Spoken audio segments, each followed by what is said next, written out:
World Championship road race. The riders are lining up on the start line in the sunshine, getting themselves ready outside the BK Arena for what is going to be another very, very tough bike race.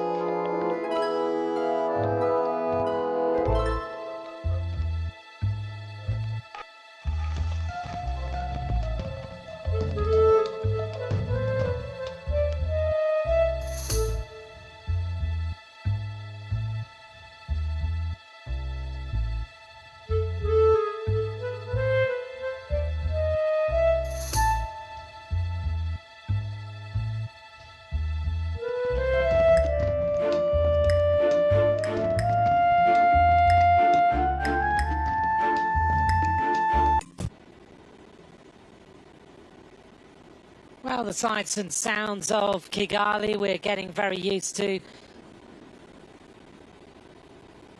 We're looking forward to seeing how this race plays out.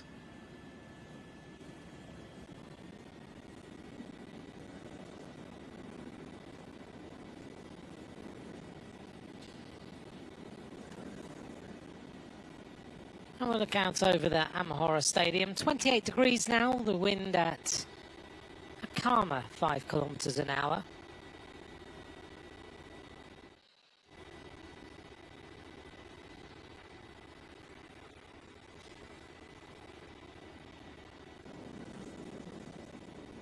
...118 riders expected on the start line. Our previous winners, Nicholas Behrens, Axel Laurence, of course, now such a fantastic figure in the World Tour, and Evgeny Fedorov, Baroncini, Battistella. We look back to last year. Another wet day in Zurich. Behrens was superbly strong, sprinting against Sverchek into the finish line. Sverchek had finished in the bronze medal position a year before, and he got the silver behind Behrens in 2024.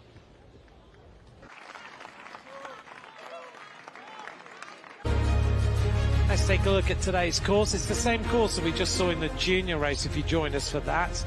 But this time the riders take on 11 circuits. The key climbs are Kigali Golf and Kimihurura.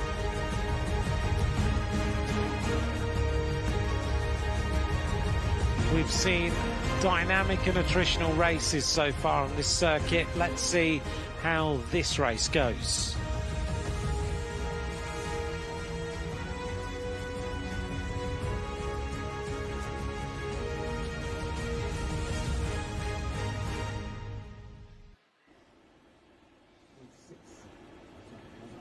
On the sprawling outskirts of Kigali.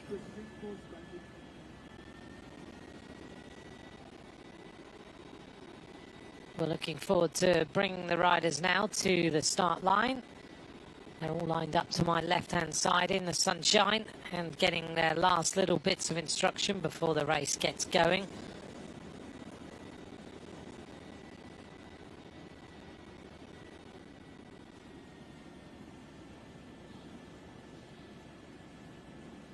A lot of climbs for these riders today. So 22 different climbs. Here's the rundown of the commissaires who will be looking after the rules this afternoon. A long day for the judges, taking 2 races on board. In the background, the tea plantations. And let's take a look at the start list. We've got 118 riders from 56 different nations over this race distance of 164.6 kilometers. Well, we'll introduce the riders as this race gets underway and work out which nations are making the moves, which ones want to try and take today's race victory.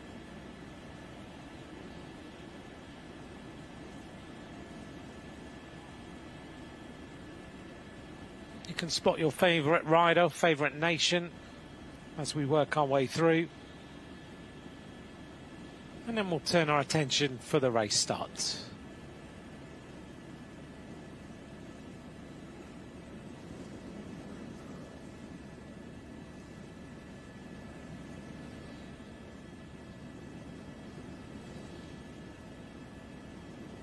So we're right in Kigali for today's race, and we're looking forward to seeing how it progresses.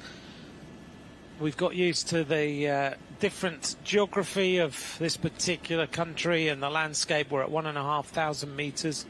Rwanda's landscape goes up to 4,500 meters above sea level. We've talked about it as a land of 1,000 hills. It's got 5 volcanic peaks, 23 lakes, loads of rivers. And we're now kind of going towards rainy season. Rainy season starts in October to November.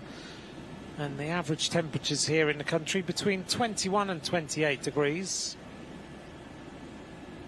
Of course, it's the source of some of the headwaters of the River Nile. So it was a very important area for explorers who came here to explore the Nile River. Cycling here is growing all the time. The Tour of Rwanda, of course, is the biggest race that is held. It's grown steadily into one of the most respected events on the African calendar. It was first held in 1988 as a national competition. Everybody now welcomes all the continental riders to see the Tour of Rwanda. It became part of the Africa Tour in 2009. So the riders getting ready, signing on the Rwandan team, Austria with their one representative, Marco Scheretl. This is Balint Feldhofer of Hungary. Eritrea, well, they had a good performance in the men's junior race. Here's the Eritrean team getting themselves ready. Awa Taman, Hebron Bahan, Yol Habteb, Nikolaus Mikhaili and Yafet Mulugeta. This is the Czechia team. Portugal getting ready. Gabriel Baptista, Daniel Lima, Lucas Lopez and Daniel Moreira. Slovenia team signing the backdrop. Get ready for the race. Nice matching orange shoes. Ecuador about to sign on. One representative from Ecuador. And here's the Belgian team. Aaron Dox, Camille Lehmann, Tim Rex, Jasper Skoofs, and Weirda. Well, everybody's finished the men's junior race. Tried to find a quick bit of lunch and then got back in the cars and behind commentary positions and all that, ready for this under-23 road race. Jose Manuel Pelaez, the UCI vice president, is going to drop the flag today on the race. He was honoured yesterday in the UCI Congress. 6 kilometers on the course here around Kigali. We are 1 minute, 1 minute. That's the Belgian team getting ready. Hydration is everything today on this course. You need to make sure that you don't miss bottles, you keep the feeling going. MC Brian, the voice of the Tour of Rwanda, getting these fans wound up ready for the race.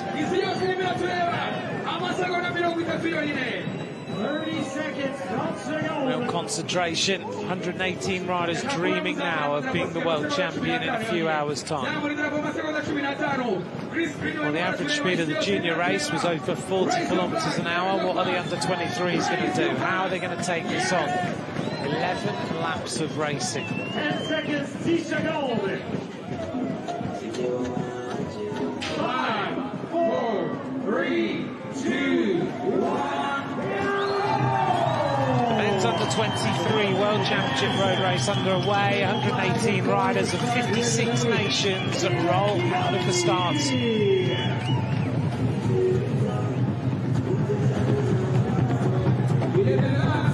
Neutralised section as always for the riders to get the chance to settle in.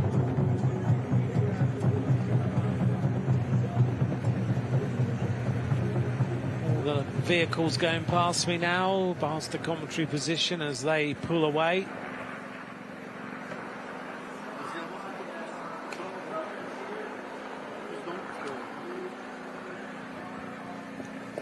All the team cars of all the different riders and nations. The neutral service cars have gone as well.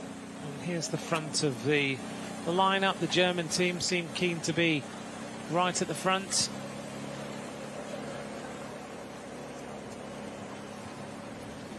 And not pushing like the junior race was. There was a real forcing of the pace by a number of different teams at the front as we rolled away for the junior race. This time it looks like the commissaires are driving the lead car a lot more steady, and the under-23 is not prepared to push it quite as much. We are adding another 50 kilometers to the race, so it will make a massive difference. Another 50k is another different situation for these riders.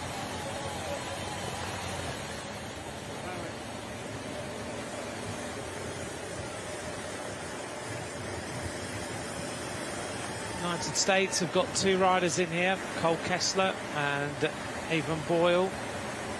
Evan Boyle, the rider, wears number 70. Cole Kessler wears number 71.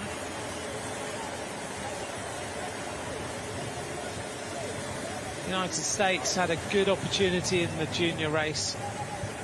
They had some very, very good riders indeed, as we told here to just keep calm into this left-hand turn. We had a few crashes in the junior men's race. Let's hope we don't get the same.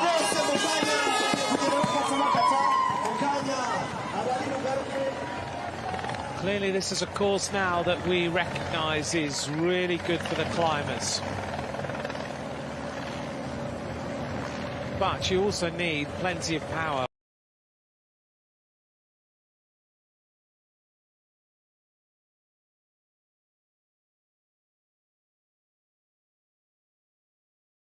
Look at Celia Jerry, a great cyclocross rider yesterday. She just looked composed for the entire race. Kilometre 0 and the men's under-23 World Championship is underway. Let's see what the pattern of this race is. It might give us some indications for the elite races over the weekend. It's a smaller peloton, 118 riders, 56 nations compared to the junior race, but the first attacks start to happen at the front.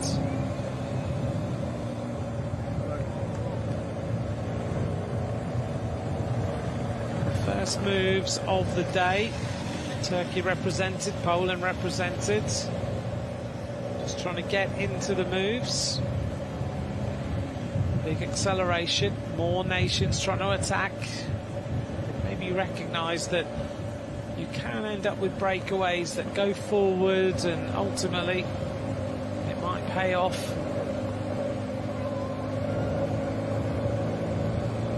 So Turkey in this breakaway right at the front, the first attackers on today's under-23 world title. Trying to come across now is the Kazakh rider, and that is Dias Rizbey.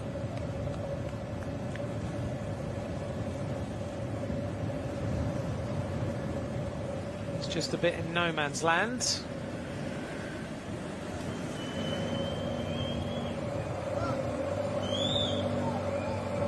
These three riders settling in. Great to see the UAE represented right at the front of the race already. Decided to get in the attack. And here's our chaser.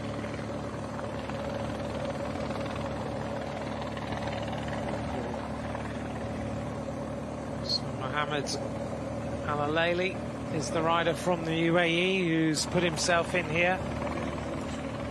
Another move, one of the Ukrainian riders trying to get across.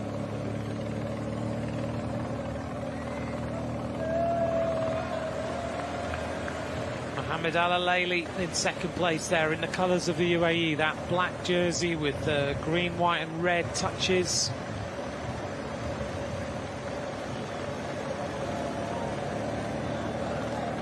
Good move here.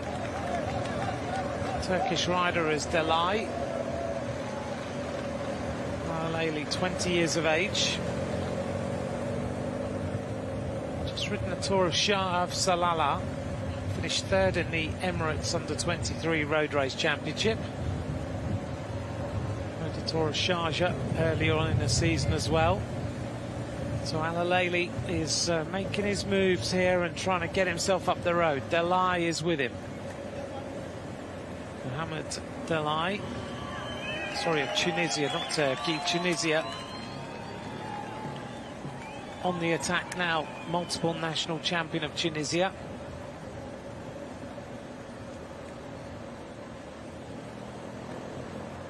And the peloton just staying quite calm at the moment. Not prepared to do any chasing.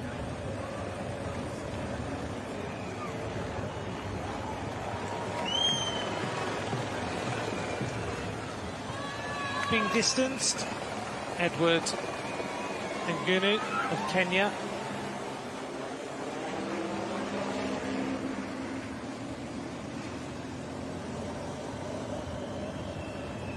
So there's the visual situation. 3 leaders with 1 chaser in the early stages of this race.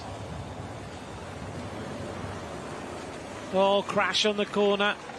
One rider hits the deck from Rwanda. And that is Niyonkuru. Just saw them go round that turn.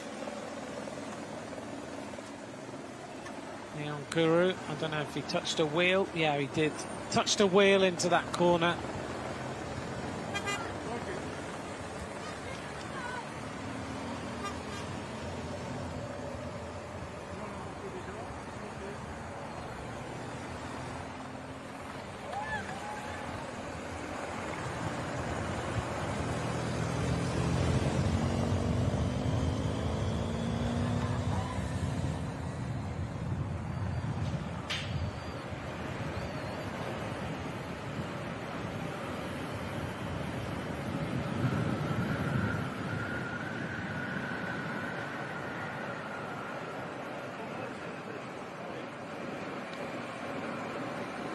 Well, here's our lead group.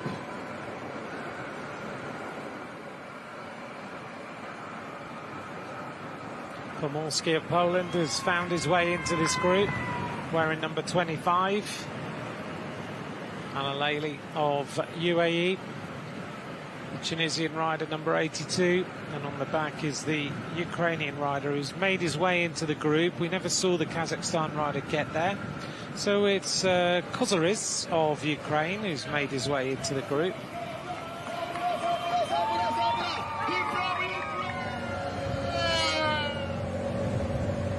Pomorski, the Polish rider in the red and white.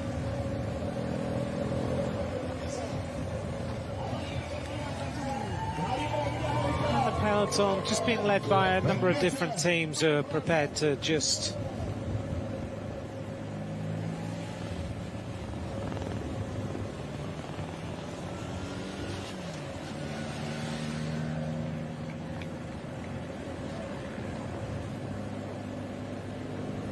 the Rwandan rider's got himself back into the group, so he's recovered from that little crash that he just had. Mikko Pomorski of Poland in the front group of riders. Ethiopian rider just pedalling his way back in. Pomorski's 22 years of age, and here's the return of the Rwandan rider. Gap's starting to grow now already.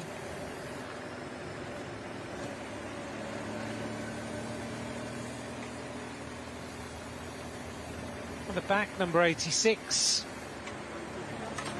This is Alameo, riding for Ethiopia.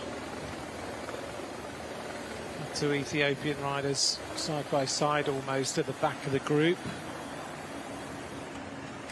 And there'll be different ways that the riders will decide to ride this race. Alameo, a member of Team Amani, which is the African team that is trying to really change things here in Africa, in their particular area. by trying to get different African riders into that whole system and trying to find an endurance rider and using some of the techniques that have been used in other endurance sports in Africa to find the very best rider they can find, with some great partners doing that. Alaleli goes to the left-hand side, just works his way up. This is the first of our climbs. We reach the bottom of the Côte de Kigali Gulf. We're going to climb this on numerous occasions, only this 800-metre power climb.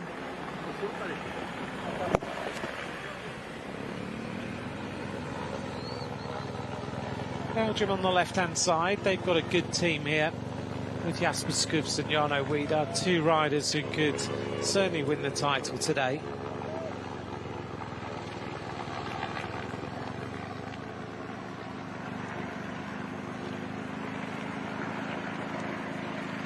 Yilmaz on the front in the red and white. He is from Turkey. I don't know why I thought he was from Tunisia. I suddenly thought his kit was different. So Yilmaz from Turkey, going uphill, 20 years of age, second in the Grand Prix Antalya in 2025. The American team showing at the front now as well. The peloton don't seem to want to let too much of an advantage go. Alaleli there in second place. The rider on the front from Turkey has won a number of criterium races there as well this season. He also rode the Tour of Turkey. An 18th place on one of the stages. He also won a number of criteriums in Turkey right at the beginning of the season. They have quite a few in sort of February time.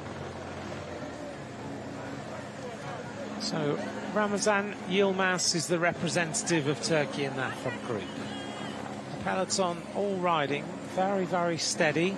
A little bit of a move on the outside as Italy put representatives up towards the front.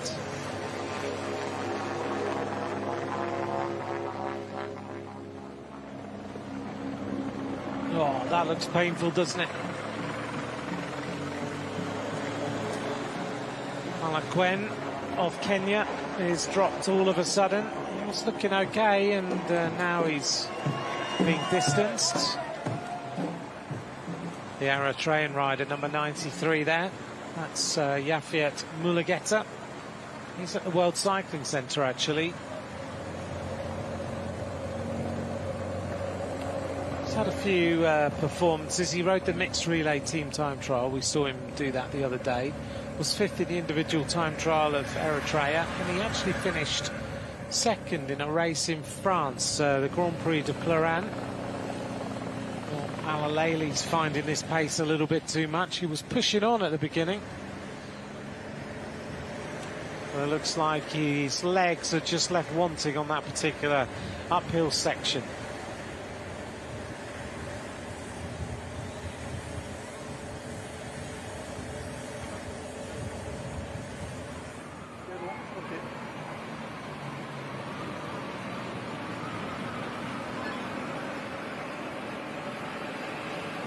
Into the feed zone for the first time. Pomorski moves across the road.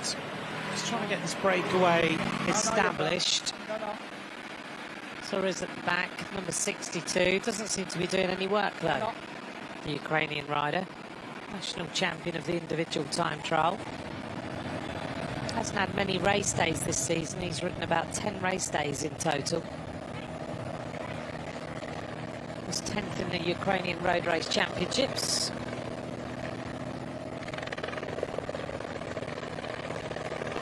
A few more conversations going on at the front of the peloton. We're not seeing as many riders being distanced as Alaleli is now going back to the peloton. I think he probably got a little bit overexcited on that last climb. Would have been good just to sit in the wheels. I think he's just overextended himself a little bit there. So we're going to come down to the first big climb on the cobbles of the day. We're going to reach there at 153.4 kilometres of racing to go. It's a 1.3 kilometre climb at 6.3%. They've managed to grow their lead to 30 seconds now.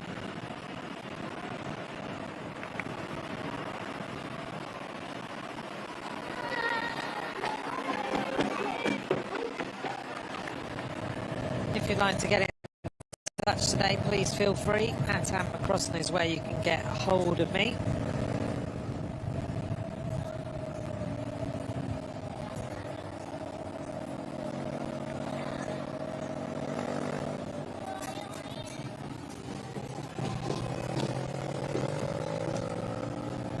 Some more moves going on at the front now of the peloton as they just lengthen things out a little bit. This World Championship was first run in 1996 in Lugano. It was won by Juliano Figueras. Last year it was Behrens who took the victory, as we saw right at the beginning of the programme. Axel Laurence won in 2023. This is Amara Musa of Cameroon, just being distanced here.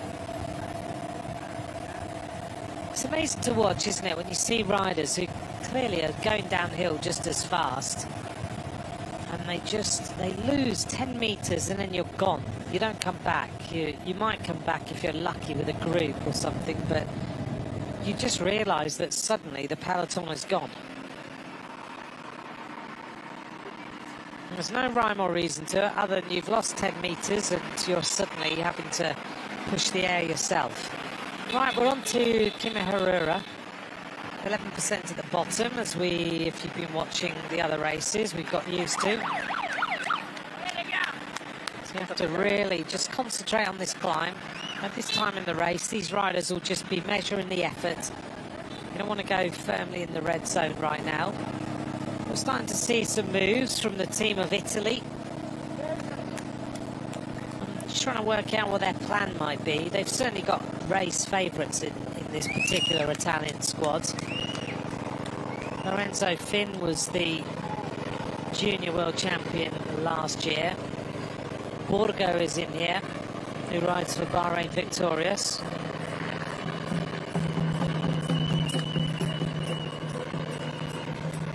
And I imagine the Italian team believe that they can probably win today's race if they play things right.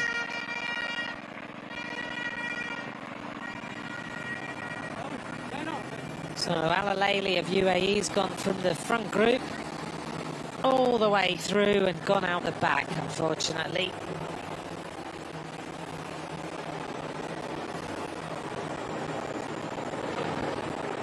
This is Mali.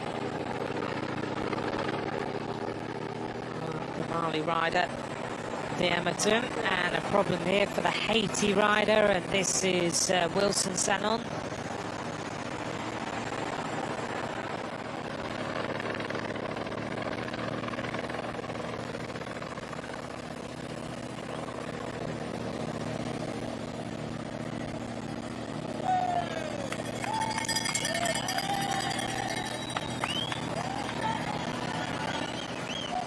Two Mali riders together.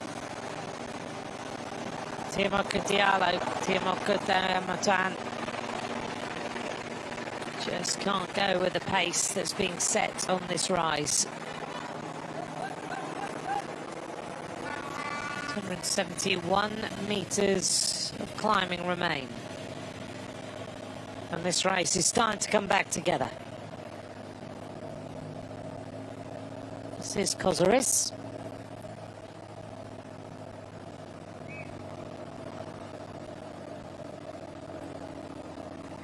When we look at teams who might win today, we talked about the Italian team a moment ago. When you look at their squads, Alessandro Borgo rides for Bahrain Victorious, Lorenzo Finn rides for Red Bull Bora Hansgrohe Rookies, Simone Gualdi rides for Intermarché Wanty, and Pietro Matteo is part of the Visma Lisa bike team. And he's moving from their development team into their World Tour team. So there's... that Italian team is incredibly, incredibly strong. Such a shame for the Ethiopian rider. Looks like he's got a puncture. Kozaris is our solo leader, but things are coming back together.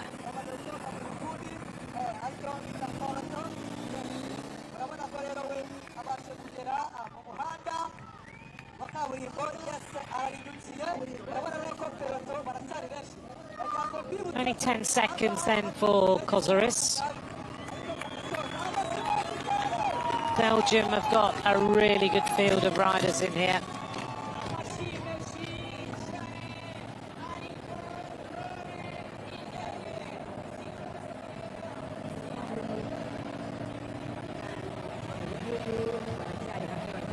Just watch the riders work their way up and over that particular little section.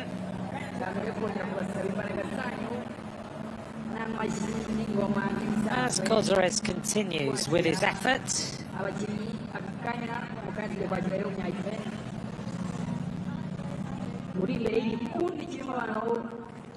Perhaps the race favourite for today.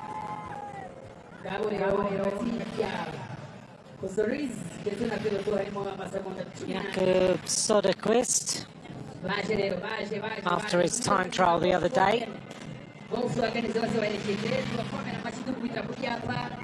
This is the Ukrainian rider at the front, coming up towards the end of lap number 1. We'll get 10 laps of racing remaining.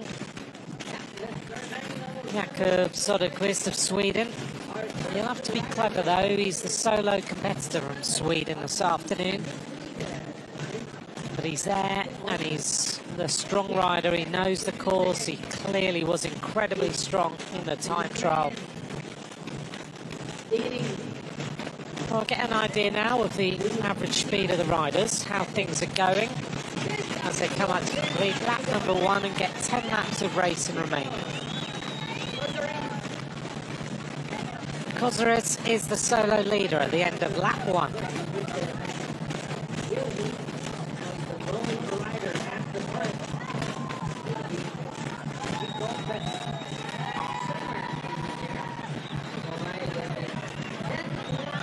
Not too many seconds between the two groups right now, just a matter of just under 20.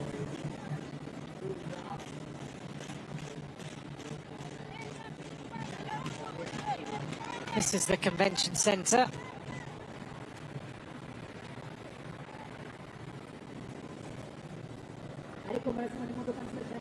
Built on the model of the traditional huts. The dome-shaped landmark.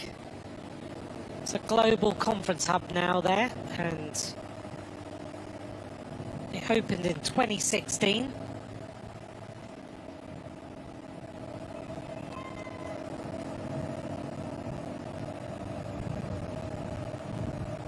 Kozares has completed that lap, the average speed 41.6 on that first lap, which is a pretty rapid tempo. The average speed of the opening lap of the junior race was actually 41.8. So that lap was just a little bit slower than the junior race. Shows how well the juniors were going earlier. The pattern of this under-23 race, though, should be a little bit different. Leading across the line that time in the peloton was Paul Fietsker, Tim Rex, Marco Schrettel, also Jana Widar, Niels Abrasold, Hebron Burhan of Eritrea, Lorenzo Fien of Italy, Yo Haptiab was also at the front of the race. There are 101 riders already. So we've lost 17 riders from the peloton on that first lap of racing.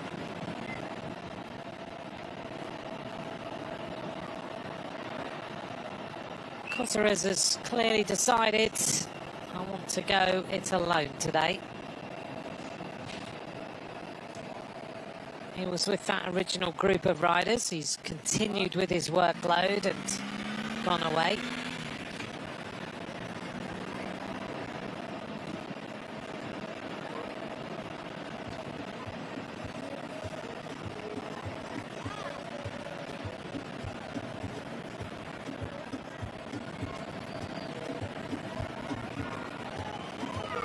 It's too hot. matches. Guys, you need to stay hydrated.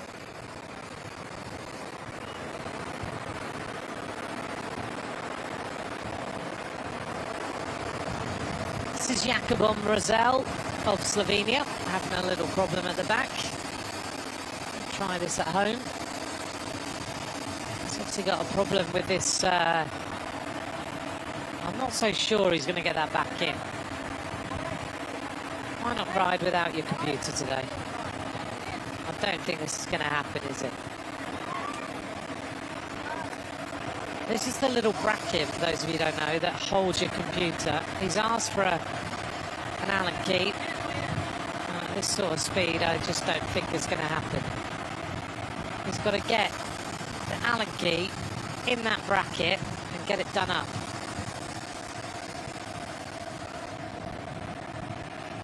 Why not go old school, take your computer off and ride? You never know what might happen.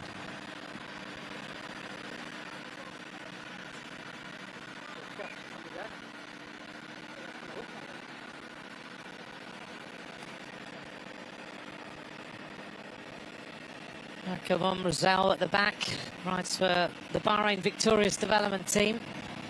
He'll be riding for Bahrain Victorious' World Tour team next season. He's won the Giro d'Italia Next Generation. He's a very useful bike rider. He took that back in June. He was second on the final stage into Pinerolo.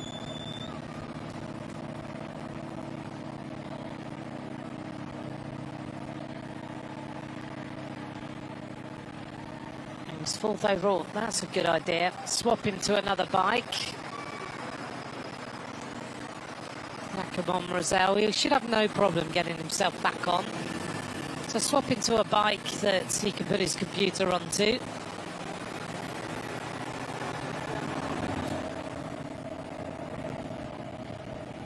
"19 years of age. Jakubom Rosel.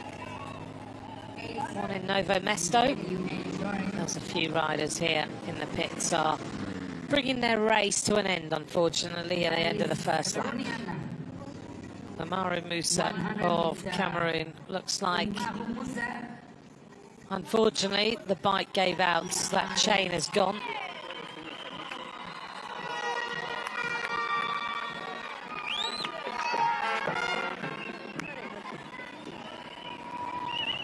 "146 kilometres to go." We will go down to the bottom of Kigali Gulf again at 142.6 kilometres. Still Kozares continues with his advance. We were talking about 1996, the first edition of this Under-23 World Championship.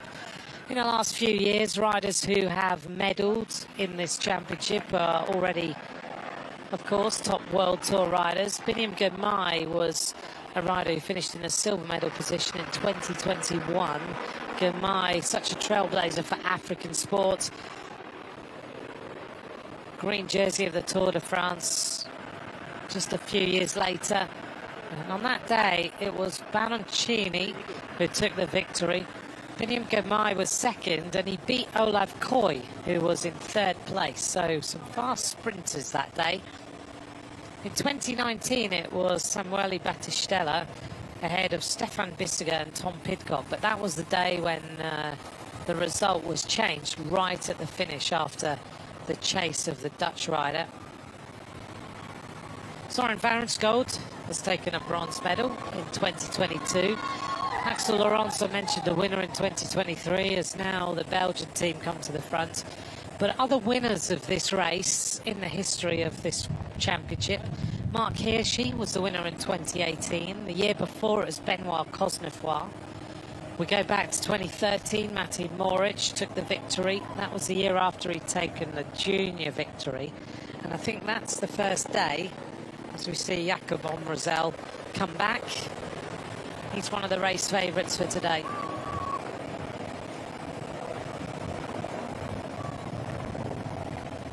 Matti Moric, winner 2013, the year after 2012 when he took the junior victory, and I think that's the first time in a bike race that we ever saw the super tuck.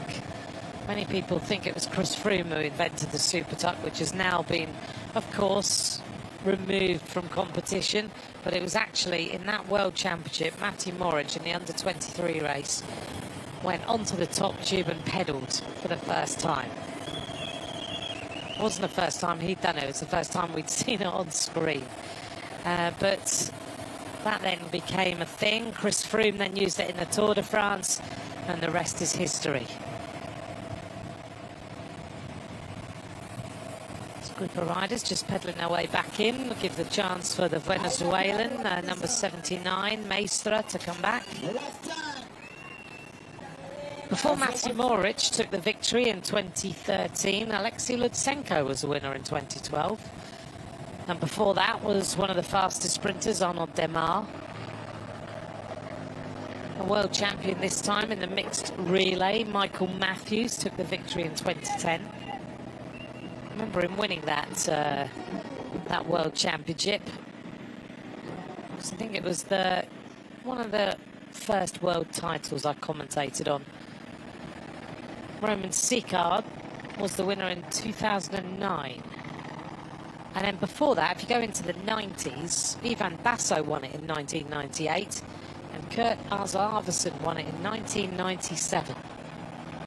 So many big names of the world of cycling have won this Under-23 title or taken medals as well.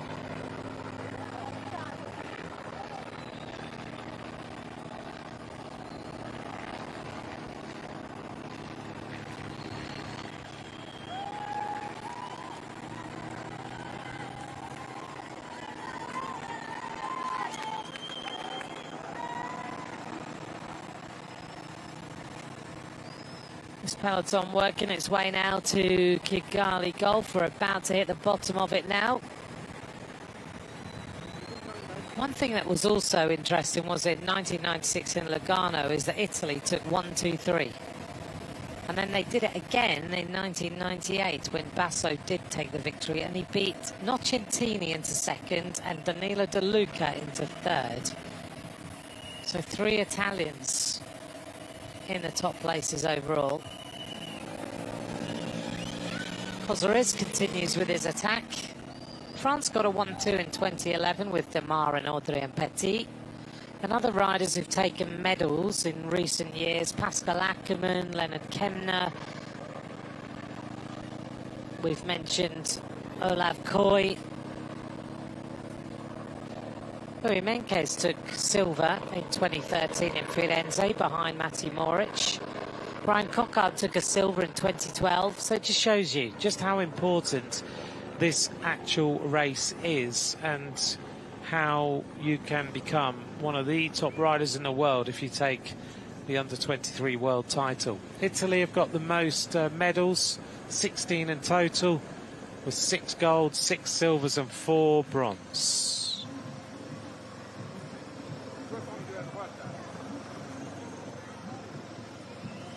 Cosarez has gone straight out the back, from front to back and out the back.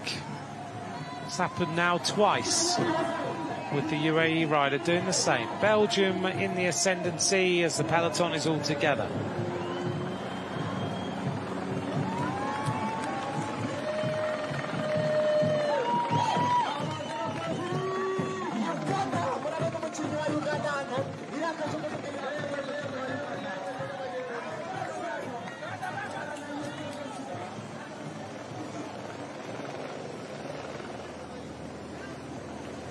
The Ugandan rider is distanced.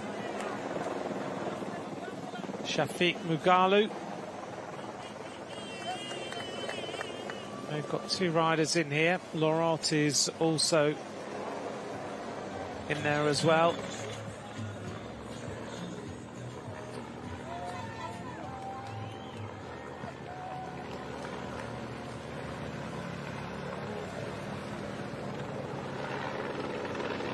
So it's Belgium now who decide to just start to turn the screw on everybody. All 4 of their riders at the front. They've got 5 riders in total, so they've got 1 rider sitting a little bit further back.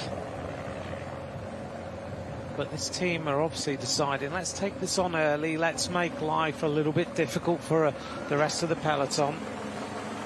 As the Mauritian rider goes out the back, this is Piat. I think tomorrow we might see a lot more of this Mauritian jersey. Kim McCaw, one of the favourites for the women's race.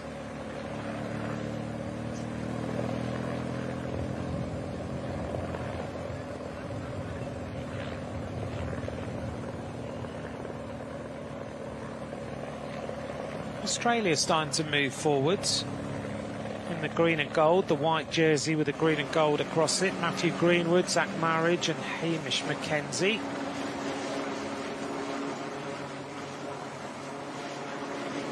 This is Amishi of Turkey, who's also now being dropped.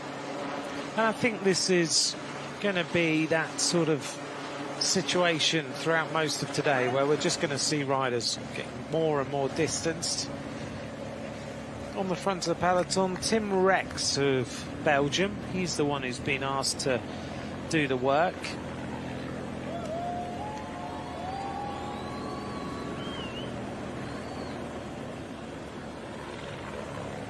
Belgium may well sacrifice some riders in order to try and win this race today.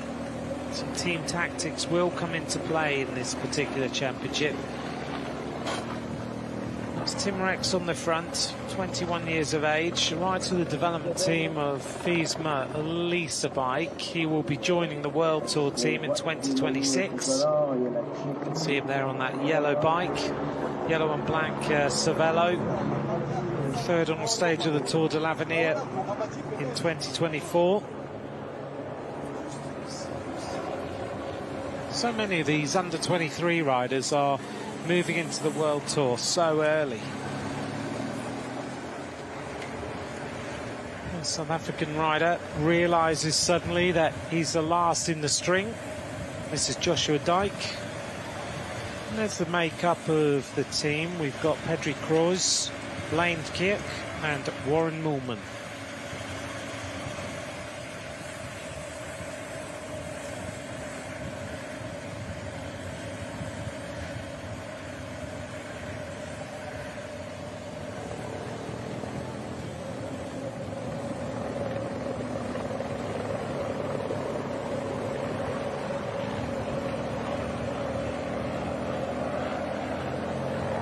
Tim Rex on the front, 8th in the Liège-Bastogne-Liège for under-23 riders in 2024.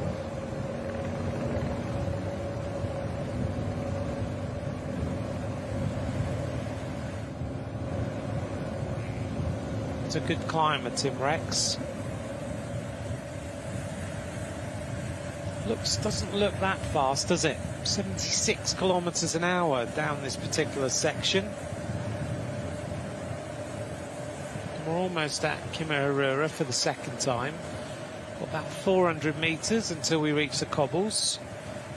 And we'll see what sort of damage the cobbles will do this time. Certainly it's getting rid of riders every single lap.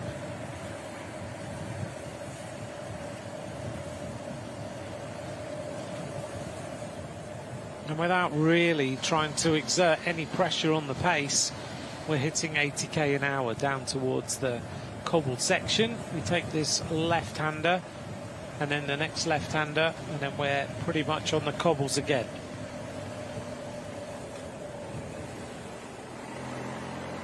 Here we are onto the cobbles. Belgium in the ascendancy at the front of this peloton. The team of Italy just sitting behind. That's Pietro Matteo, who's there. Whoops, problem here for New Zealand. This is the only New Zealand rider, Redmond Connolly. And he's got gear problems. He's managed to get it going by the looks of things. He's got a bit of a chase on his hands now, the New Zealander. Only 4 New Zealand riders are actually here at these World Championships. So you want to give him the best chance possible, keep him in that peloton and see if he can produce something for New Zealand this afternoon. We're into the afternoon now. It's 20 to 1 here at Kigali.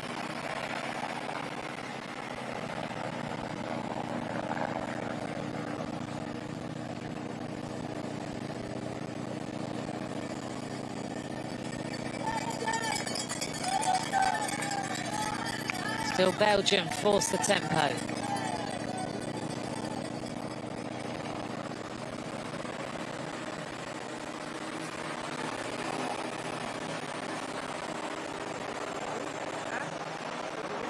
So an important and nice touch today, as we just see Delay go out the back for Tunisia, number 95.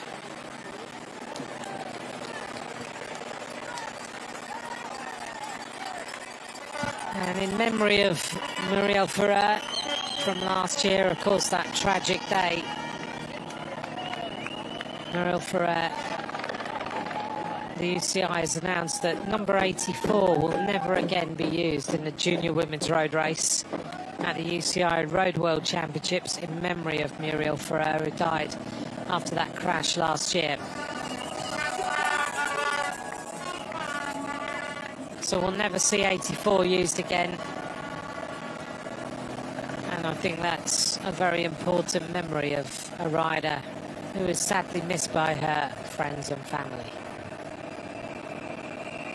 One thing that has come out of what happened with Muriel Ferrer last year, as we look here at Amy Rimazera going out the back, is that you'll see underneath the saddles of all these riders there is a little pack, a data pack, and that data pack is now being used for safety, and it gives it means that everybody knows that all the riders are still on the route. And that's an important innovation that's been added. Very, very important in terms of the memory of Muriel. So Belgium continue with the pressure, forcing the pace. You see the peloton, everybody just hunched over. Riders just being dropped. One of the Czechia riders going back in the convoy as well. It'll be interesting to see how many riders are left at the end of this lap. We had, what, 101 riders left in the main bulk of the race.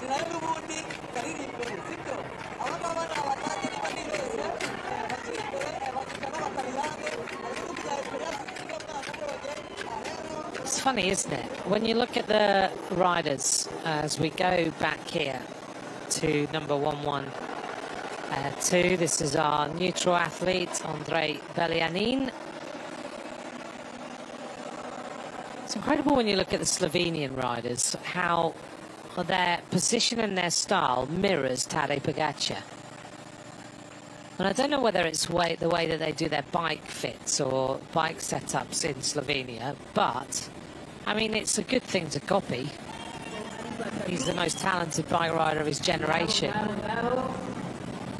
But when you watch Jakob Omrazel, who rides for the Bahrain Victorious development team, and we'll move into Bahrain Victorious, when he's climbing on that cobbled section, he has exactly the same style pretty much as Tadej Pogačar, and it's all the way through this Slovenian team, that the way they hold the bars, the way they ride.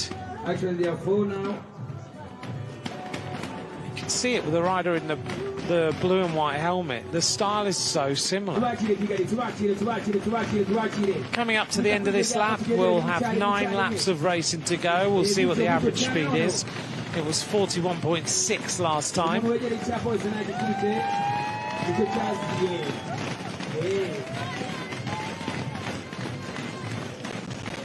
Last time it was Kozares who led. He had a 14-second advantage. This time it's a peloton that is all together. Peloton a groupe.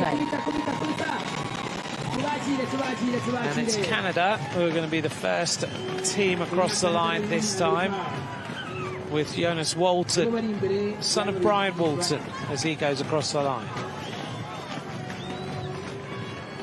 Average speed 41.262. Jonas Walton led Evan Boyle from the USA across the line. Behind them it was Tim Rex. He must have enjoyed signing his name, surely, if he wins the world title and he just signs T-Rex. UCI 25. Kamil Lehmann was in 4th place, Jana Widar, Pietro Matteo, and a problem here for the Italian, and this is Simone Gualdi. Needs a wheel change. Not a bad place in the course to have a wheel change. Front wheel change as he gets himself going now.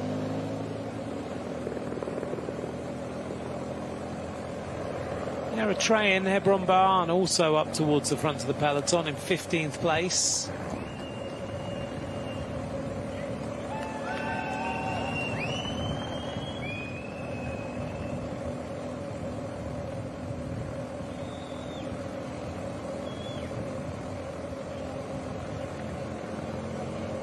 Lorenzo Finn is the rider up towards the front, having a drink for Italy, just pouring water over himself.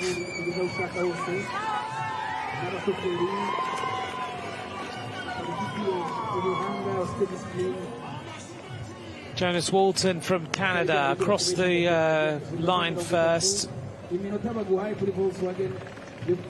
Son of Brian Walton, who rode for 7-Eleven and Saturn, silver medalist in the points race at the Atlanta Olympics. He also won a stage of the Tour of Langkawi in 1997, and the Tour of Langkawi will start on Sunday. One of the most important Asian races.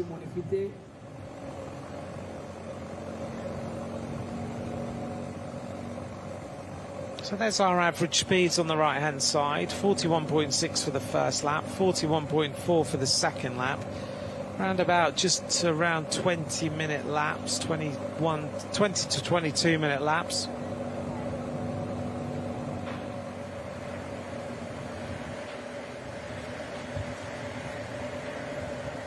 Sitting right on the back of the peloton now, Halvor Dolven of Norway. Slovakia with number 56 there, that's Schwarzbacher. And number 120 there is in the group of riders, that's Kam Chin Pok of Macau. The Chinese rider sitting in front, number 59, Li Yu. Number 56 looks like he's having a very easy time, isn't he, Schwarzbacher?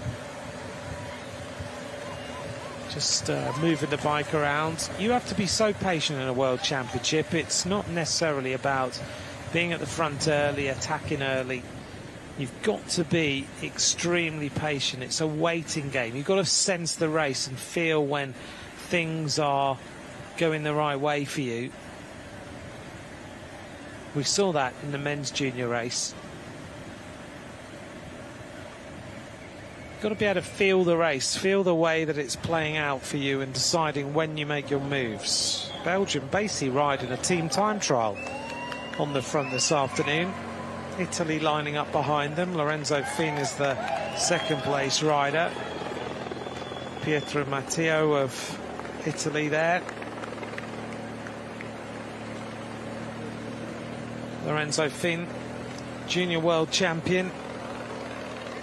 Mum's Italian, dad is British. So when you listen to him, he has a very, very good English.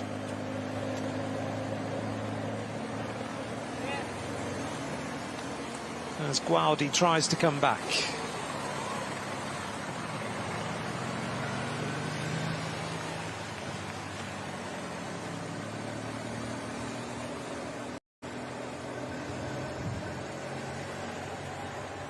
So Gualdi just getting a little bit of water, pouring it over himself. It is getting more intense, the weather this afternoon. After last night it rained, it meant that it was a little bit fresher this morning. But now you're getting that intensity of heat and the altitude and everything combined. The more dense air that there is that we've been experiencing over the last few days. So Jonas Walton at the back. Oh, a little bit of a wobble on that bike. That didn't look quite right.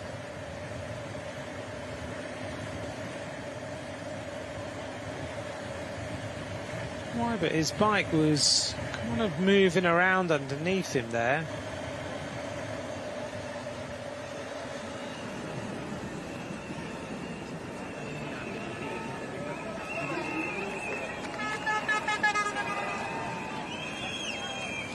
Just heard on Radio Tour an announcement to remind everybody to not throw bottles outside feed zones, because I've seen a couple being thrown and gels being thrown, and it's not a done thing, particularly in Rwanda. So they've just put a warning out to stop that happening. I have to say I was impressed that here in Rwanda, single-use plastic bags are completely banned. You can't bring them into the country at all. That is a great focus on getting rid of the single-use plastics across the world, at least trying to do something in this country. And actually, when you look, there is no litter around this. I've not seen anything at the side of the roads.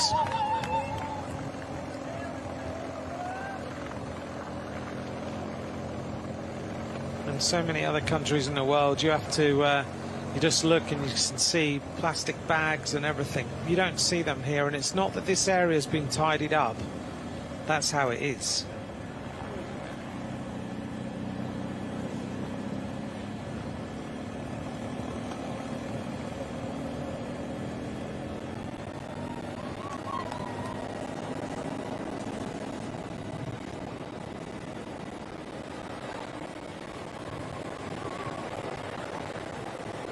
Almost at the bottom of Kigali Gulf again. Less than we're just about 2 kilometres there till we reach there again.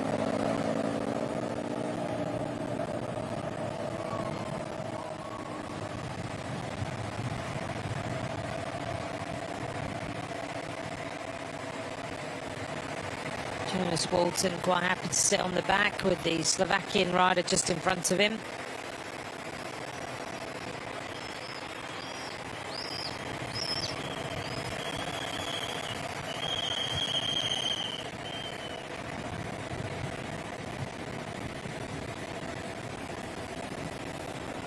Let's see what sort of damage Kigali Gulf does this time.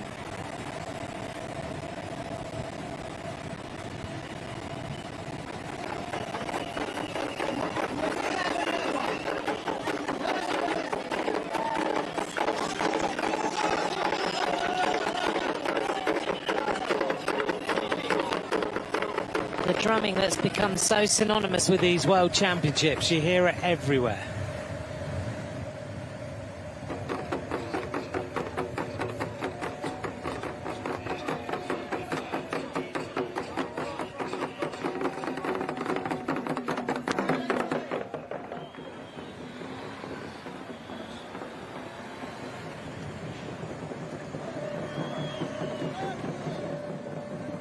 Belgium carry on with their pacemaking.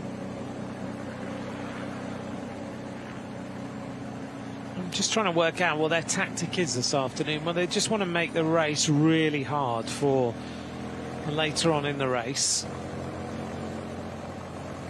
They've obviously decided they need to keep this momentum very, very high. They've got Jana Widar, who rides for the